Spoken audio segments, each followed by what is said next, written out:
Hola, ¿qué tal? ¿Cómo están? Muy, pero muy buenas tardes. Como todos los miércoles, a partir de las 18 horas nos reencontramos para tratar todos temas de actualidad, toda la preocupación que tienen nuestros adultos mayores, nuestros mayores de 50 años, aquellos que están sin trabajo y con la preocupación si en algún momento se van a poder jubilar, cuáles son los cambios que se vienen. Bueno, todos los temas que son necesarios explicar para toda nuestra audiencia, mayores de 50.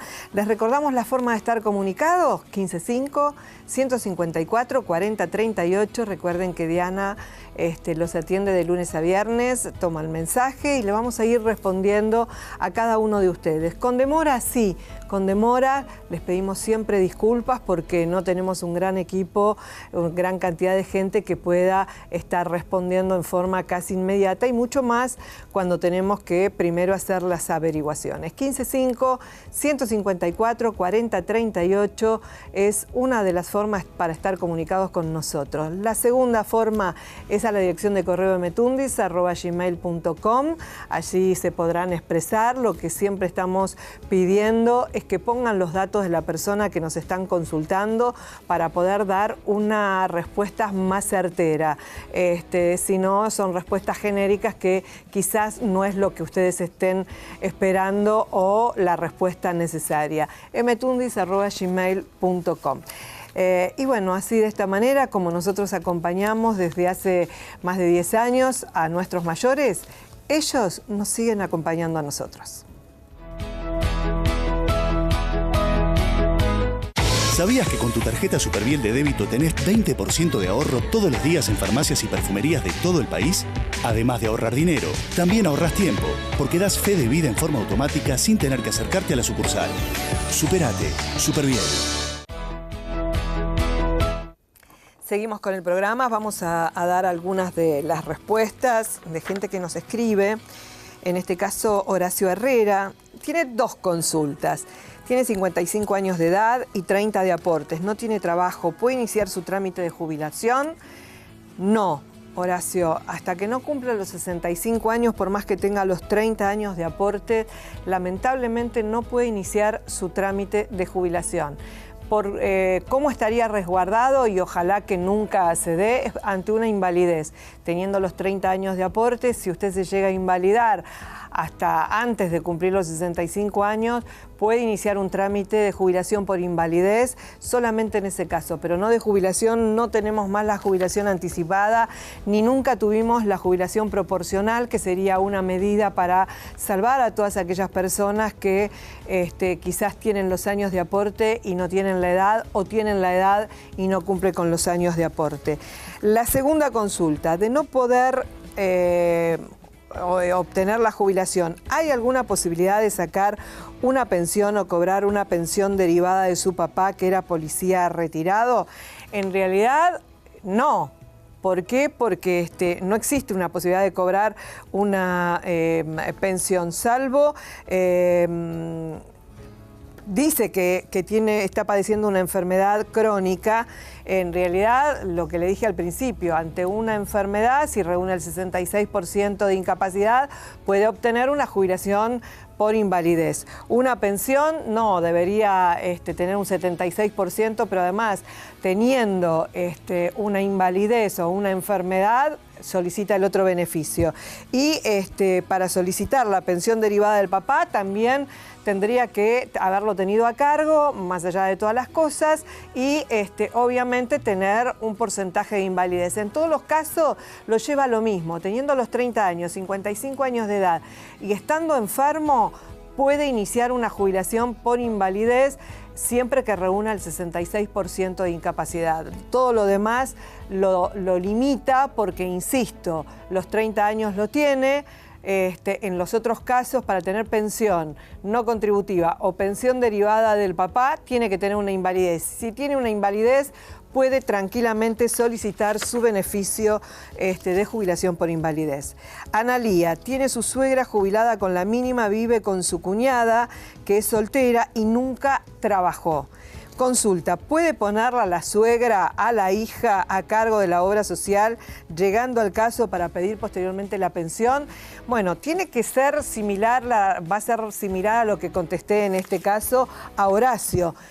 O sea, si la hija está incapacitada, tiene que tener el certificado del CUT.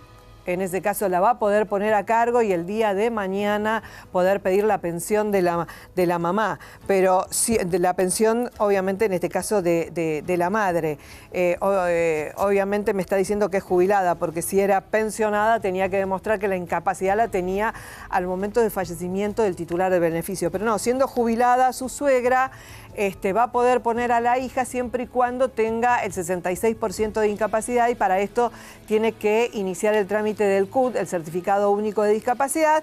Una vez obtenido el Certificado Único de Discapacidad, si hay una invalidez, lo presenta ante el PAMI y ante ANSES, para dos cosas: cobrar la asignación por hija incapacitada y tenerla a cargo en la obra social. Ahora, si no está incapacitada, no la van a poner a cargo, ni mucho menos tener derecho a la pensión. María Cristina consulta si le corresponde actualización de haberes, cuál sería el costo, ya que todavía no inició el trámite de reparación histórica, no nos envió datos. Esto va a depender de lo que cobre cada profesional. Cada profesional tiene un costo. Lo que le ofrecemos es lo que el doctor Jauregui hace gratuitamente, es que envíe el detalle de la primera liquidación para que él le haga el cálculo para ver si se justifica hacer juicio, que es lo que usted tiene intención. Casilla de correo 75, creo que si no me equivoco, correo central, código postal 1000, dirigida al doctor Guillermo Jauregui, para que él le pueda hacer el cálculo y verificar si realmente se justifica hacer juicio o no. Y la última, Irma Agustina, el esposo recibió una propuesta de reparación histórica, falleció 6 días antes de concurrir al turno, cobró la pensión sin reparación histórica, le informan que iban a realizar una nueva propuesta, hasta la fecha no tuvo novedades. Bueno, esto está sucediendo con todas las pensionadas, con el agravante que su marido ni siquiera había podido hacer la opción, ni siquiera pudo haber cobrado la reparación histórica. Yo lo que le aconsejo es que se presente a ANSES, que intimen a ANSES a realizar el cálculo sobre la pensión, ya que la reparación histórica estaba ya calculada sobre la jubilación de su marido. Lo que no había hecho su esposo es cobrarla, pero igual, aquellos que la cobraron y fallecieron, las viudas tampoco la están cobrando. Preséntese ante el ANSES a hacer un reclamo, obviamente, para que hagan en forma inmediata la liquidación de esta reparación. Ahora vamos a ir al momento dulce, tierno de Mi Abu es lo más, obviamente presentado, auspiciado por Ribeiro. Recordá que ribeiro.com.ar encontrás las mejores ofertas con los mejores descuentos, por eso ingresando a la página de ribeiro.com.ar, recordá que el envío es totalmente gratuito en Capital Federal y el Gran Buenos Aires, siempre que la compra supere los 3.500 pesos. Minicuotas Ribeiro, primero la gente. Y hoy presentamos a Mi Abu es lo más, Noemí con su nieta Bárbara. Allí están abrazadas con mucho amor, con mucho cariño. Es lo que más le gusta, estar con su abuela, charlar todo el tiempo, en especial lo que hace Barbie en el colegio, y además le encanta sacarse muchísimas fotos. Allí están la Abu, Noemí con Bárbara, abrazadas con mucho amor, con mucho cariño. Si querés ser parte de este momento, envía la foto con la dedicatoria a la dirección de correo mtundis@gmail.com. No te vayas, enseguida volvemos.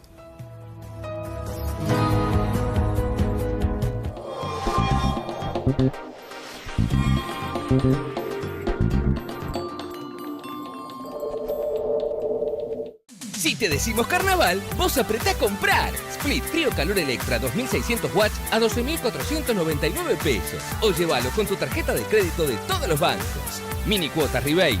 Primero la gente.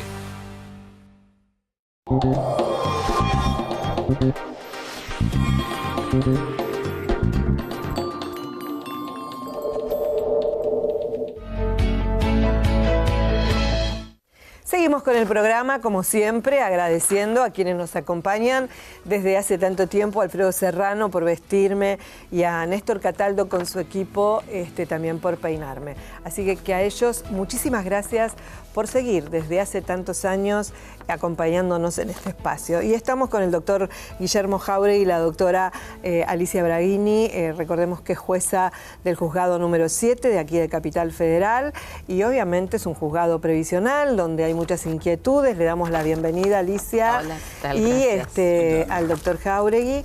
Yo le digo a Alicia, es doctora, es jueza, pero la queremos, la conozco hace tantos años que a veces cometo ese error. No es ningún error, perdón. Yo siempre digo que yo no nací juez, yo trabajo de juez. Ay, qué linda. Que marca la diferencia, me parece. Qué linda. Eso me hace recordar hace muchos años, en la época de los Bocones, serie 1 y serie 2, apareció ahí en Avenida Paseo Colón 329, que era el operativo, un señor muy alto. Y yo le digo, señor, y tenía una jefa, Alicia Castro, y me dice, ¿cómo señor? ¡Su señoría! ¡Es juez! Yo me puse roja, colorada, no sabía qué hacer y el juez me dice... Te chapeó. Perdón, señor se nace, juez se estudia. Y la verdad me hiciste acordar a ese juez maravilloso que no recuerdo el nombre, si no lo estaría nombrando. Alicia, un placer que estés nuevamente con nosotros. Y como habrás visto, la mayor cantidad de las consultas tienen que ver con la reparación histórica. Precisamente por eso la invitamos, está aquí, ya algo habíamos coordinado, pero uno de los primeros temas que nos interesa que desarrolle Alicia son todas esas cuestiones que se presentan con la reparación, de la cual ella conoce muy bien todas sus posibilidades, ¿no? Claro, hay gente que nos dice, hace 8 meses que homologué y todavía, seguramente, como no nos explican en el mail, tendrá un juicio de por medio, está renunciando y por eso tarda tanto en el pago de la reparación, ¿o qué? La verdad, ¿cuáles son los motivos por los cuales la gente tarda tanto en cobrar la reparación histórica? En realidad, ¿o cuáles son los reclamos? A mí me gusta hacer estadísticas después para tomar decisiones, ¿no? E hicimos un muestreo de todos los expedientes de gran parte. Tomamos 10 expedientes mensualmente durante 2 años, consultando la página de ANSES a ver cuál era el promedio de cumplimiento en estos de reparación histórica. Y nos encontramos que al menos, no sé, quiero pensar que es una tendencia porque tomar 10 en cada mes puede ser. ¿De todos los juzgados? No, el mío. Y nos encontramos con que el haber mejorado, había una diferencia en tiempo 2-3 meses, que es más o menos el tiempo en que pone el pago ANSES. Vimos que en esos expedientes... Entre la presentación de la homologación. Entre la presentación. De la homologación, no de la presentación. De la homologación. Porque ANSES que necesita informáticamente ver un código que dice ATH, Acuerdo Transaccional Homologado. A partir de allí se pone en funcionamiento esta maquinaria informática previsional del organismo para poner al pago este primer haber y la primera cuota del retroactivo. 3 meses entre la homologación y el cobro. Así es. Lo que nos interesaría a nosotros tener idea es desde que aceptó hasta que cobra. Bueno, te puedo decir que pasados... A ver, para que más o menos se entienda. Desde el momento en que la persona que firma pone la huella digital, va con el abogado que la acompaña, en líneas generales, sin perjuicio de los problemas que pudo haber habido informáticos, de validación de firmas, un montón de cuestiones técnicas que nos escapan, pero en líneas generales, cuando una persona firma un acuerdo, ese acuerdo inmediatamente llega a la justicia. Llega a la justicia informáticamente, no es en papel, en ese momento se entera si hay otro abogado y otro juicio, se entera ese otro abogado que hay un acuerdo transaccional que se ha firmado, le mandan una cédula electrónica. Sí. Esto tiene un plazo de 3 días en la justicia para decir ¿qué? Para decir que ratifica el acuerdo o para decir desisto del acuerdo. Pasados esos 3 días ya está en condiciones de ser homologado o rechazado. En líneas generales, en el juzgado, cuando los expedientes se presentan así, más o menos estamos en un promedio de 15 días, 20 días que se homologan los acuerdos. Hubo un cúmulo de expedientes en el mes de septiembre previos al vencimiento de la aceptación. Claro. Ahí entraron 3.000 expedientes de golpe y esto hubo que graduarlo, no es siempre fácil y el sistema no siempre responde. pero en líneas generales sale rápido. Desde que llega, esperamos el plazo de los 3 días, se presentan o no se presentan escritos y entonces después se homologa, y a partir de ese momento es que hicimos este muestreo de los expedientes. En cuanto a la primera cuota del retroactivo, nos encontramos con que el promedio en esos mismos 10 expedientes homologados en cada mes estaba alrededor de 4 meses. Promedio. Es decir, yo después no me entero qué es lo que pasa. Me entero en un cúmulo de expedientes pequeño, que en algún otro programa hicimos referencia, en un cúmulo de expedientes que, si bien es el 100% para cada persona porque no lo cobra, en muy pocos expedientes hubo inconvenientes posteriores. Lo cierto es que en ninguno de los juzgados de primera instancia en Capital nos hemos encontrado con la necesidad hasta el momento de iniciar la ejecución de un acuerdo transaccional homologado. No nos hemos encontrado. Hemos tenido distintas suertes, se han celebrado audiencias, ha habido intimaciones y terminaron cumpliendo. Así que por el momento no hemos tenido, el año termina con la no ejecución de estos acuerdos transaccionales. Pero ¿y por qué nos encontramos con mucha gente que dice homologué? Las pensiones, sobre todo. El tema especial con las pensiones. Es el tema fundamental, el de las pensiones. El de las pensiones tenemos que hacer una división.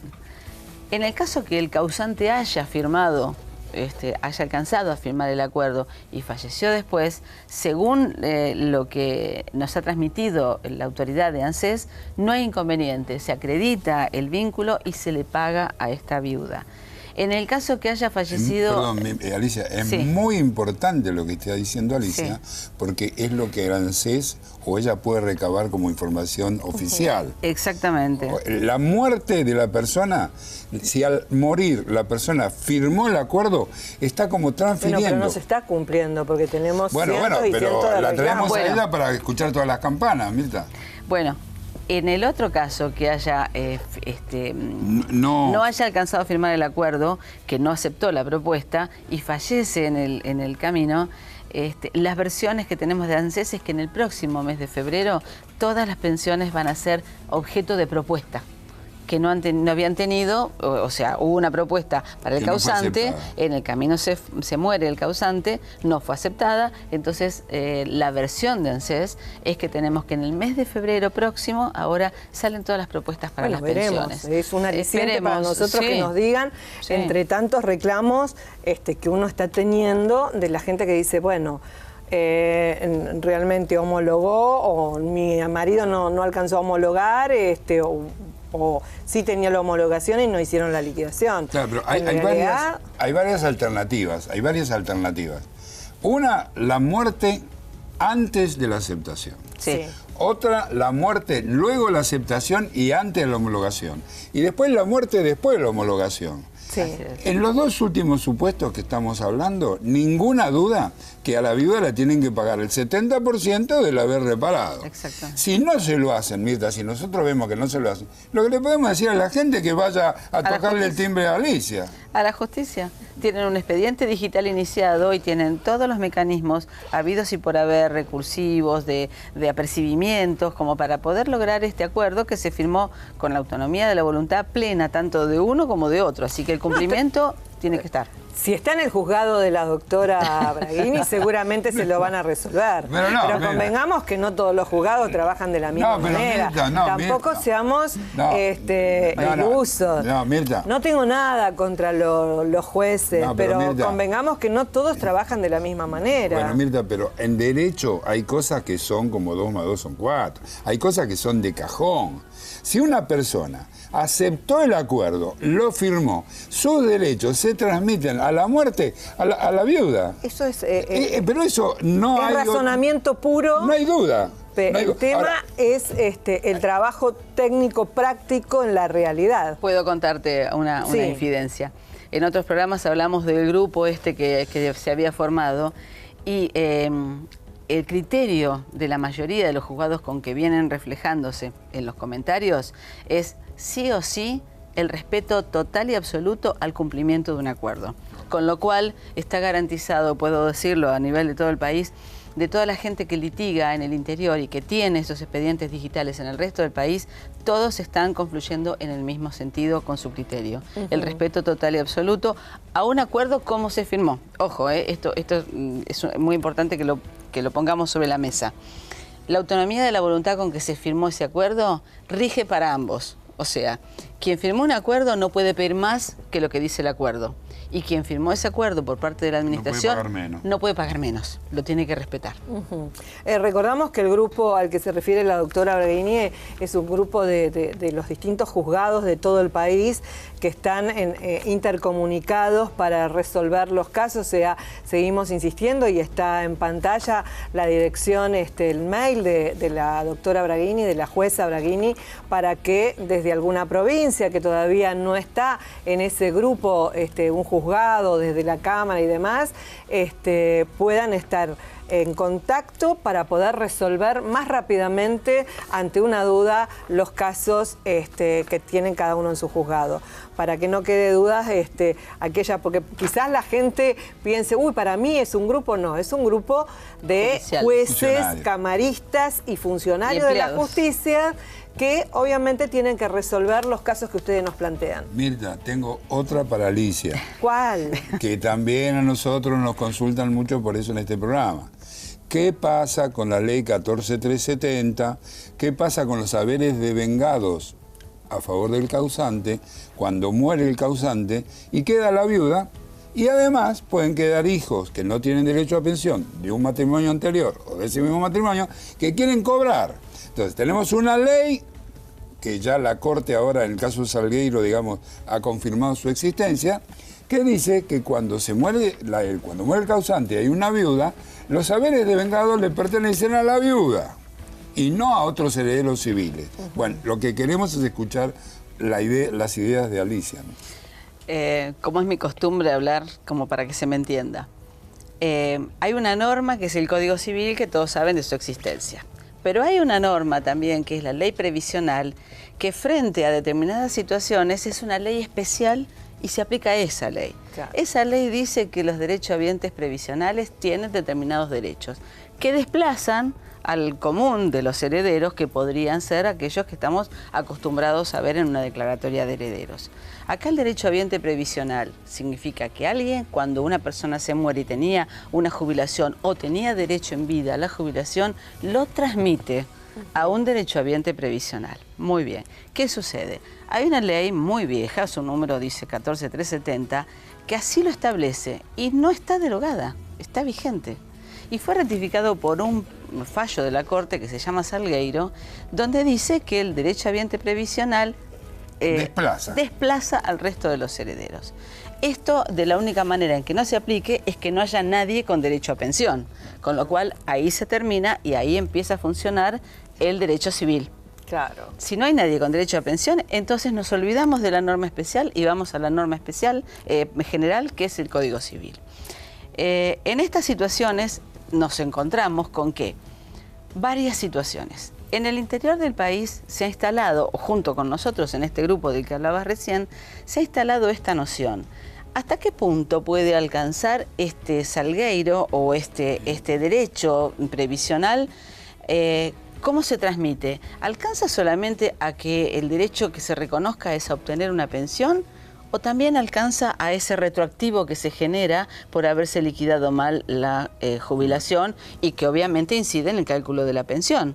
Bueno, acá por lo menos en Capital todos opinamos que el fallo Salgueiro se aplica. Es decir, si hay una señora, que afortunadamente señoras nosotros sobrevivimos a los caballeros, si hay una señora que está cobrando una pensión y su cónyuge, su pareja, su conviviente cobraba una jubilación o tenía derecho a obtenerla, no le quepa duda que esa jubilación, ese cálculo de jubilación con su retroactivo, ese cálculo de pensión va a ser para usted. Claro, al menos en no la tiene Capital. Que compartir. Eso es aplicable también en los reajustes, con la retroactividad de los reajustes, ¿no? Claro, con los reajustes, por supuesto. Sí, porque hay muchos hijos que reclaman. Sí. Y obviamente... Sí. Bueno, son las consultas que nos hacen. Sí. Es que la duda está instalada, si se quiere. A ver, ¿hasta dónde alcanza el derecho previsional? Si es al beneficio, como te decía antes, o es también, se extiende a ese monto retroactivo, a ese dinero. También nos encontramos con alguna particularidad, como por ejemplo, existen casos donde si quiere abrirse un sucesorio, el único bien a suceder es ese crédito de la Seguridad Social. Claro.